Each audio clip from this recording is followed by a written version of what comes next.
자, 안녕하십니까. 신경 선생님입니다. 자, 문법, 외국인도 이해하는 수능국어 문법 오리엔테이션 하도록 하겠습니다. 자, 일단 제목이 외국인도 이해할 수 있는 수능국어 문법. 제목 잘 지었죠. 이렇게 지은 의도가 뭐겠어? 누구나 다 이해할 수 있다.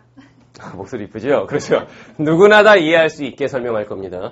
문법을 조금 아는 사람도 또는 문법을 아예 모른다. 난 지금부터 다시 시작해야 된다. 이런 학생들까지 다 이해할 수 있게 설명을 하는 문법 심화 강의 되겠습니다. 여기 보면은 군대 다녀오신 분들 앉아 있습니다. 다시 말하면 현행 문법 체계를 공부해 본 적이 없지. 공부해 본 적 없잖아. 현행 문법 체계.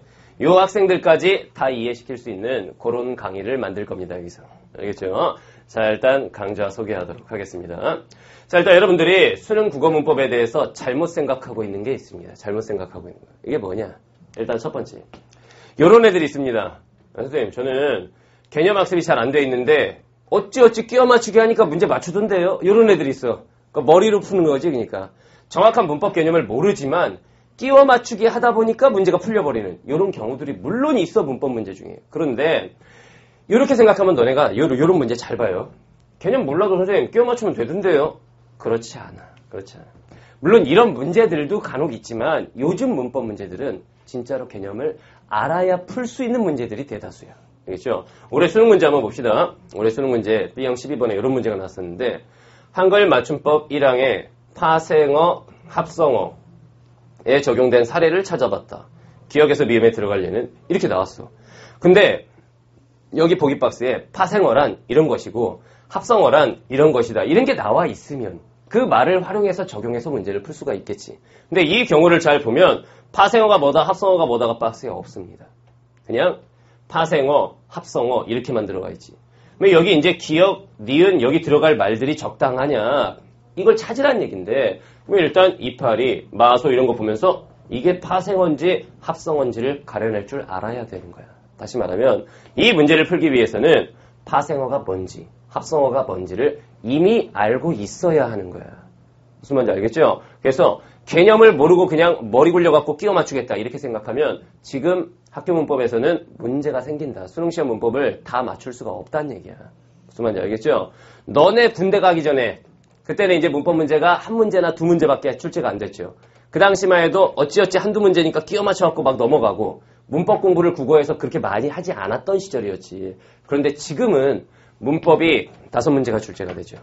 그리고 이 문법 파트가 1등급을 결정짓는 핵심적인 영역이 되기 때문에 문법 공부 치열하게 해야 돼. 1등급이 목표라면 문법부터 잡고 가는 게 맞는 거야. 무슨 말인지 알겠죠? 그래서 문법 공부 열심히 해야 됩니다. 개념을 알아야 풀 수 있다. 그래서 이 강의에서는 개념도 다 배울 거란 얘기예요. 알겠죠? 자, 그 다음에 두 번째. 왜 이제 거꾸로 생각하면 개념 알면은 문제를 다 풀 수 있느냐? 개념 알면 문제 다 맞출 수 있을 것 같아? 그렇지가 않습니다. 분명히 이 문제에 나오는 개념이 뭔지 알아. 그런데 못 풀 수도 있어요. 이게 왜 그러냐면은 이런 것 때문이야. 자, 이 문제 한번 봅시다. 수능시험에 나온 문제 11번. 보기에 따라 겹받침. 아, 나 겹받침 뭔지 알아. 겹받침이 뭐야? 겹받침이 받침이 두 개인 걸. 예를 들면은 비읍시? 아닌가? 예를 들어도 이런 거예요. 이런 거 알겠죠? 이런 게 겹받침이야. 그럼 표준 발음에 대하여 학습을 하였다. 각 예에 적용된 이거 봐. 적용된 내용 그리고 발음이 모두 올바른 것을 고르시오. 3점짜리 나왔었어. 여기 보면은 사례가 나오고 적용된 내용 그 다음 발음까지 맞는 걸 골라라. 이렇게 나온 거거든. 여기 보면은 이런 말들이 나와.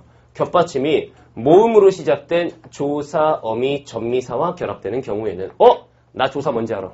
어미도 뭔지 알고 나는 전미사까지도 알아. 그래도 이 문제 못 풀 수도 있어. 이게 왜 그러냐면은 봐라. 뒤에 것만 뒤음절 첫 소리로 옮겨 발음한다. 이 경우 시옷은 쌍시옷으로 발음한다.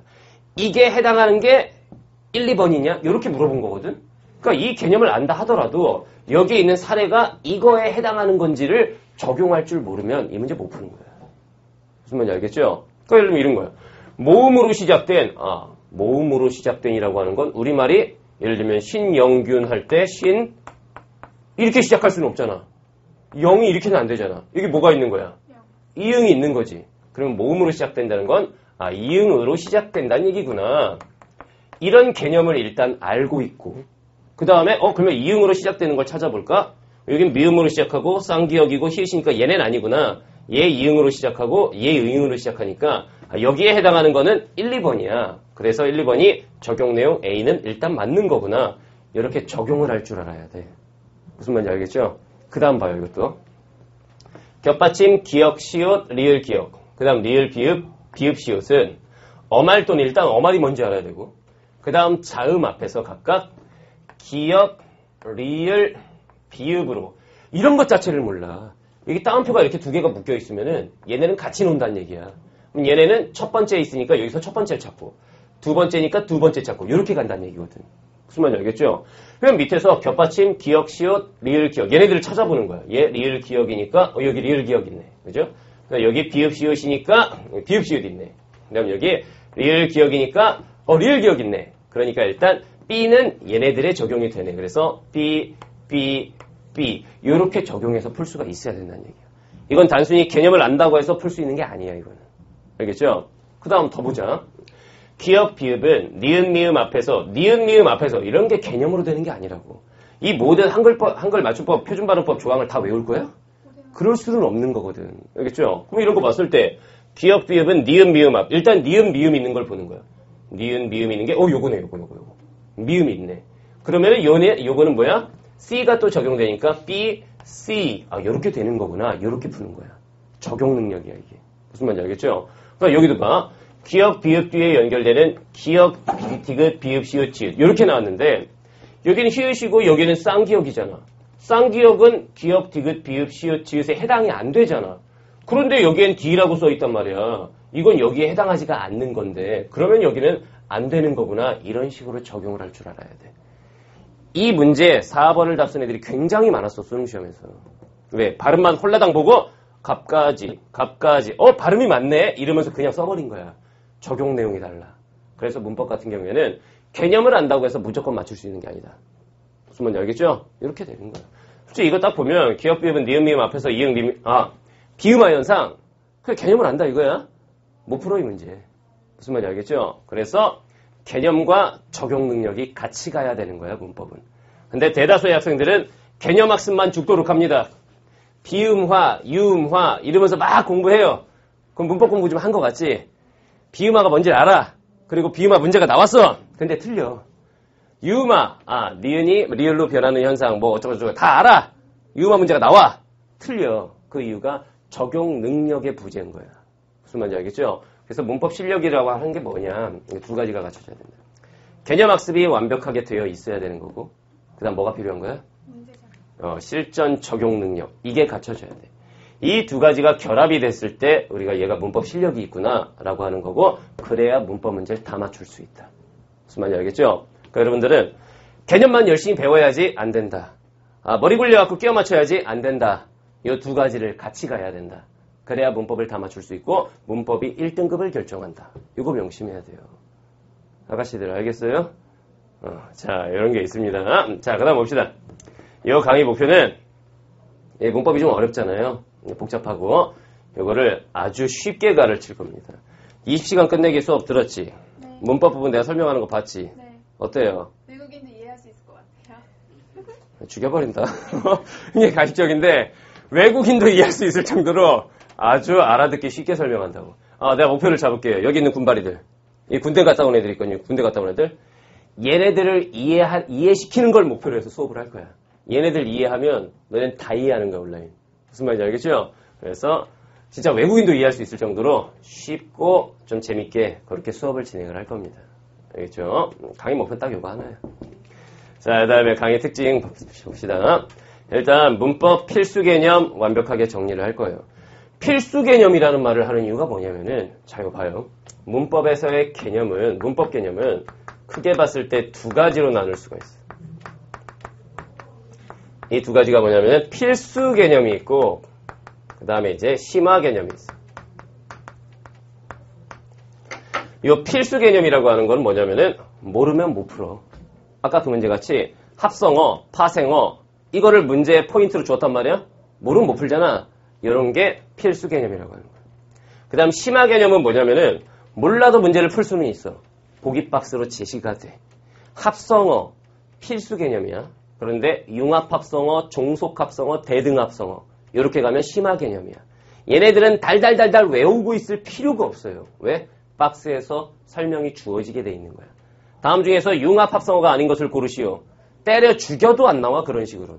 무슨 말인지 알겠죠? 박스에서 이미 융합합성어란 이런 것들을 말하는데 그 사례로는 이런 것들이 있다. 한 다음에 문제가 출제가 되는 거야. 무슨 말인지 알겠죠? 근데 여러분들의 문제는 뭐냐면 어느 게 필수고 어느 게 심한지를 몰라. 그래서 문법책 이만한 것 들고 그걸 다 달달달 외우려고 하고 있어요. 때려박는 시간은 많은데 거기서 얻을 수 있는 결과가 거의 없는 거야. 무슨 말인지 알겠죠? 그래서 선생님이 수업 시간에 이건 필수 문법이니까 반드시 알아야 됩니다. 라고 하는 것과 이건 심화 문법이니까 일단 선생님이 설명을 해줄 테니까 이해하고 넘어갑시다. 이걸 구별을 해줄 거야. 알겠죠? 이래서 문법 같은 경우에는 사실 인강을 듣는 게 좋아요. 다른 것까지 선생님이 화법 장문 인강 다 들어 막 이러지 않거든. 근데 문법은 반드시 인강을 듣는 게 좋아. 자기 혼자 공부를 하게 되면 굉장히 비효율적인 공부를 하게 돼. 어느 게 중요하고 어느 게 안 중요한 개념인지도 모르고 다 중요한 것처럼 다 공부한단 말이지. 그게 아니야. 무슨 말인지 알겠죠? 그래서 필수 문법과 심화 문법으로 나눠서 개념을 다 완벽하게 정리를 해줄 거다. 알겠죠? 자, 예를 들면 이런 식이에요. 교재 보면은 교재가 4도 풀 컬러로 제작이 되어 있습니다. 교재 이쁘죠? 그 안에도 괜찮지? 아가씨들 마음에 들어요? 아, 그렇죠? 여기 이제 수업 시간에 초미녀 3인방이 또 앉아있어요. 어쩜 이렇게 이뻐? 여기 한번 나와서 출연 한번 할래? 와, 기가 막힙니다. 여기 이제 학생들이 앉아있는데 얘는 마음에 든대, 교재가. 이쁘게 잘 나왔죠, 교재가? 안에가 이제 이렇게 돼 있어요. 개념 설명이 이제 쫙 이렇게 나와 있고 이걸 설명하면 선생님이 자, 요거 필수 문법입니다. 네, 요거는 심화 문법이니까 이해하고 넘어갑시다. 이런 식으로 구별해서 설명을 해주겠다는 얘기야. 무슨 말인지 알겠죠? 개념 부분이 이렇게 돼 있습니다.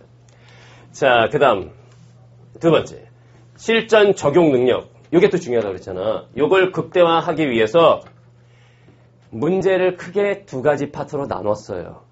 선생님이 그렇다고 해서 간단하게 뭐 이렇게 빵꾸 뚫어놓고 뭐를 비음화라고 한다. 이런 거는 무슨 내신도 아니고 그렇게 해봐야 수능형 문제는 못 풀어. 그 다음에 간단한 OX형 문제들 있죠.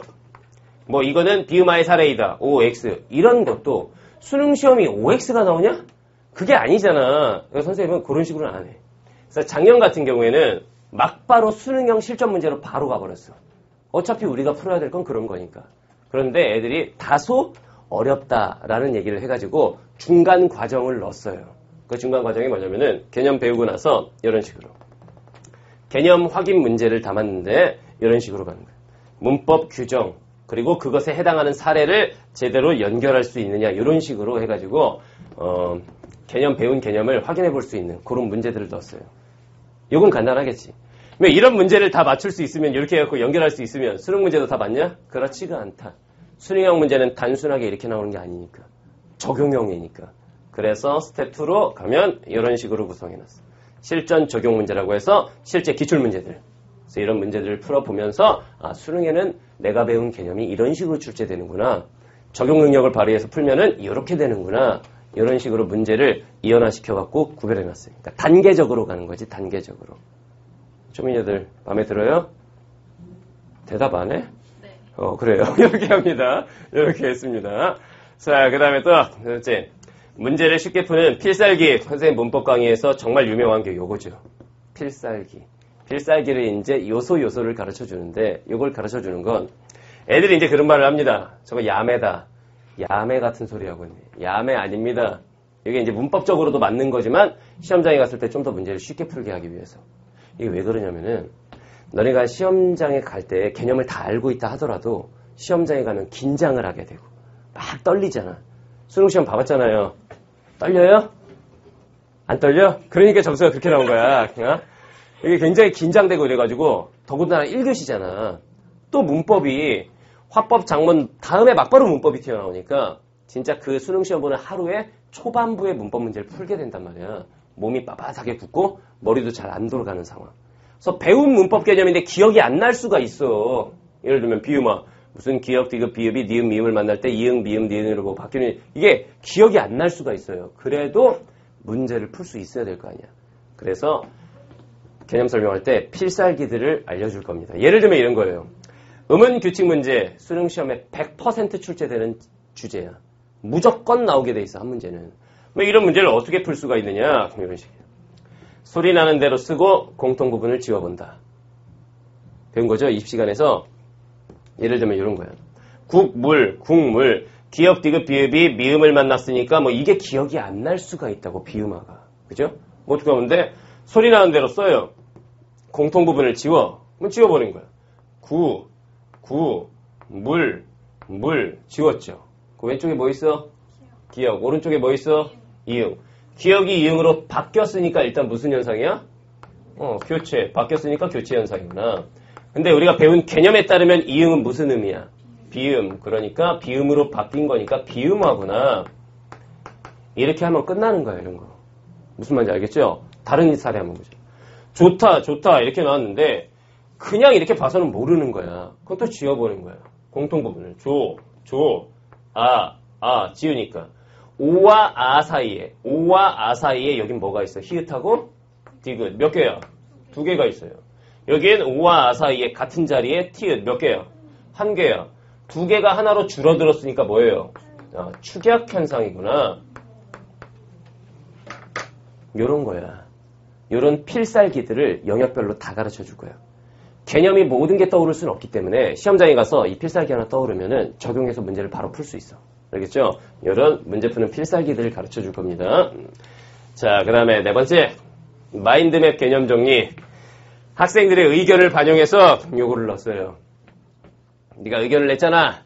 요걸 넣었어요. 이게 뭐냐면은 애들 입장에서 선생님 한 챕터를 배우고 나면 안 그래도 문법이 좀 어렵기 때문에 내용도 많고 기억이 안 납니다. 기억이. 그래서 이거를 복습할 수 있게 만들어줬으면 좋겠습니다. 라는 의견이 들어와가지고 우리 입시가 끝내기 들은 학생들 알겠지만 선생님 수업의 특징이 마인드맵 지문 분석 정리 이런 걸 하잖아. 문법에도 접목을 시켰어요. 그래서 한 챕터가 끝나면 이런 식으로 문법 마인드맵 분석법 해가지고 의문의 변동을 배웠다. 그러면 여기에 나오는 걸 마인드맵으로 쫙 정리를 해보는 거야. 그 여기다가 이제 하나하나씩 채워나가다 보면은 그 단원에 대해서 자동으로 복습이 될 수 있게 이런 식으로 해놨어요. 책에 보면 있죠. 그죠? 이런 식으로 구성을 해놨다. 다시 말하면 복습까지 짜임새 있게 할 수 있도록 구성을 완벽하게 해놨어. 작년 책보다 많이 진화된 책인 것이 그러니까. 강의 자체도 그렇고. 작년에 수업 들었죠? 네. 억울해요? 아니요. 그렇지 않죠? 지금 또 듣지 않아요. 그죠? 이런 식으로 완벽하게 짜임새 있게 했습니다. 자, 이런 학생들이 강의를 들으면 되겠습니다. 일단 첫 번째, 문법 필수 개념을 체계적으로 공부해 본 적이 없다 나는. 학교 중간고사, 기말고사, 시험범위에 들어갈 때 잠깐 조각조각 공부는 해봤지만 체계적으로 처음부터 끝까지 한번 쫙 정리를 해본 적이 없는 학생들. 뭐 대다수겠지. 문법을 제대로 한번 정리해 본 적이 있어요? 없죠? 이런 학생들. 알겠죠? 이런 학생들한테 도움이 될 거고. 자, 다음 두 번째. 뭔가 개념은 아는 것 같아. 뭐 다음은 뭐 자음동화 현상 중 비음화에 대한 설명이다. 비음화. 나 아는 거지 뭐. 근데 문제 풀면 틀리는 애들. 문제 풀 때 적용이 안 되는 애들. 다시 말하면 적용 능력 부족한 학생들. 알겠죠? 이것도 키워갈 겁니다. 순위형 문제가 많이 실려 있어서 문제를 풀 때의 스킬 같은 걸 많이 알려줄 거야 또. 알겠죠? 그 다음 세 번째. 선생님 수업의 특징은 요겁니다. 일단 알아듣게 설명하고 수업이 코믹하죠 약간. 재밌게 수업합니다. 알겠죠? 주민여들 알겠어요? 수업을 좀 약간 재밌게, 약간도 아니야 아주 재미있게 수업할 거예요. 왜 그러냐면 문법 수업이 국어 영역 중에서 가장 지루하고 딱딱한 수업이 될 수가 있습니다. 자칫하면. 이거 수업 시작하면 애들 다 쳐 잘 수도 있어 진짜로. 그렇게 하지 않기 위해서 수업 자체를 굉장히 약간 생동감 있고 재밌게 진행을 할 거예요. 알겠죠? 그래서 여러분들이 쫙 빨려 들어올 수 있게 그런 식으로 수업 진행을 하도록 하겠습니다. 자, 그 다음 네 번째. 문법 문제 때문에 시간 부족한 학생들이 있어요. 화법 장문까지는 빨리빨리 풀어. 화법 안 어렵거든 이거. 그 다음 장문 부분도 안 어려워. 근데 문법으로 딱 가면 거기서 문법이 5문제가 나오면 몇 분 안에 풀어야 되냐? 5분 안에 최소한 5분 안에 풀어야 돼. 만약에 5문제가 출제가 됐다라고 한다면 5분 이내에는 풀어야 돼. 그런데 문법 공부가 안 돼 있는 애들은 여기서 7분, 8분, 막 10분까지도 사용을 한단 말이야. 문법 풀 때 빠르게 안 풀리잖아 이게. 공부가 안 돼 있으니까 그래. 그래서 우리의 목표는 뭐냐면 문법 5문제를 5분 이내도 아니야. 3분 이내에 푸는 게 목표야. 그냥 필살기 같은 거 떠올려서 빡빡빡빡 해가지고 빠르게 푸는 거. 알겠죠? 요걸 목표로 합니다. 그래서 여기서 시간을 오히려 줄이는 거. 대다수의 학생들은, 수험생 중에 90% 이상의 학생들은 문법에서 시간을 많이 잡아먹어요. 근데 우리는 여기서 시간을 오히려 줄여버리는 거야. 무슨 말인지 알겠죠? 요걸 목표로 합니다. 자, 그러면 이 강의를 듣는 학생들에게는 이런 것들이 제공이 됩니다. 일단 첫 번째, 강의 전범위 손글씨 노트가 나갑니다. 손글씨 노트가 카페 그리고 선생님 이투스 선생님 페이지를 통해서 손글씨 노트가 제공이 될 거야. 본인이 수업을 듣다 보면은 필기를 했어야 되는데 놓친 부분이 있을 수도 있고, 그냥 거의 마인드맵 개념 정리 있죠. 그런 부분도 짜임새 있게 실제로 선생님 직원들이, 연구진 직원들이 다 만들어 놓을 거야. 그거를 올려줄 겁니다. 본인이 혹시 빼먹은 거 없는지 비교해 볼 수 있게. 알겠죠? 요거 제공할 거고. 그다음 두 번째, 수강생, 요 강의만 듣는 학생이라도 카페 정회원 등업을 해줄 거예요. 정회원 등업이 되면 뭐가 좋게? 손글씨 제공. 거기에 이제 모든 자료들이 다 있어요. 국어 공부할 때 필요한 모든 자료가 다 있어. 영역별 문제은행, 모의고사, 뭐, 하다못해 내신 자료까지 다 있어, 거기. 알겠죠? 그거를 자유롭게 이용할 수 있도록 카페 정회원 등업을 다 해드리겠습니다. 자, 다음 세 번째. 문법 문제은행을 제공을 합니다. 이건 뭔 소리냐. 이것도 카페를 통해서 제공을 할 건데, 예를 들면은 의문론에 대해서 의문 파트 개념을 다 배웠어. 교재에 있는 문제도 풀었어. 근데 문제를 더 풀고 싶은 거야. 이런 학생들은 카페에 가면은 의문론 해가지고 그거에 대한 기출문제를 쫙 정리해놨어요. 그럼 그거를 이제 프린트해갖고 더 풀어보면 돼. 적용 능력을 더 연습해 볼 수 있게. 무슨 말인지 알겠죠? 이런 식으로 문법 문제은행을 챕터별로, 의문론 품사론 해갖고 챕터별로 제공을 할 겁니다. 알겠죠? 이렇게 진행이 됩니다. 멘트가 바뀌었습니다. 올해는 진심으로 가르치고 제자의 미래를 항공운항과 가서 그 비행기 기장 되고 싶죠? 나도 같이 고민해 줄게요. 이걸로 제 멘트를 바꿨어요. 실제로 이제 애들 가르치다 보면 무슨 생각이 드냐면은 요즘 애들이 목표의식이 뚜렷하지가 않아가지고 일단 대학 가면 끝나는 줄 알아, 애들이. 너 어디 갈 거야? 저는 연세대학교 갈 겁니다. 가서 뭐 할 거야? 그럼 그때 가서 생각해보죠. 이런 애들이 많아. 그리고 나서 졸업하면은 앞길이 막막할 것이다. 무슨 말인지 알겠죠? 선생님은 항상 여러분들 일단 가르칠 때는 대강 가르치지 않습니다. 진짜 열과 성을 다해서 이건 인정이 되지, 이건. 네. 진심을 담아서 가르칩니다. 그 다음에 여러분들 미래도 Q&A 게시판에 남겨. 선생님, 저는 이렇게 살고 싶은데 그러려면 어떤 직업을 선택하는 게 좋을까요? 저는 꿈이 너무 많습니다. 이 중에서 뭘 하는 게 좋을까요? 남겨! 실제로 고민해가지고 다 달아줄게요. 알겠죠? 그래서 선생님하고 문법 공부 열심히 해가지고 다른 애들보다 시간도 줄이고 문법 문제에서 다 맞추고 1등급 바탕을 딱 마련할 수 있게 그렇게 하도록 합시다. 알겠죠? 알겠어요? 네. 자, 강의에서 봅시다.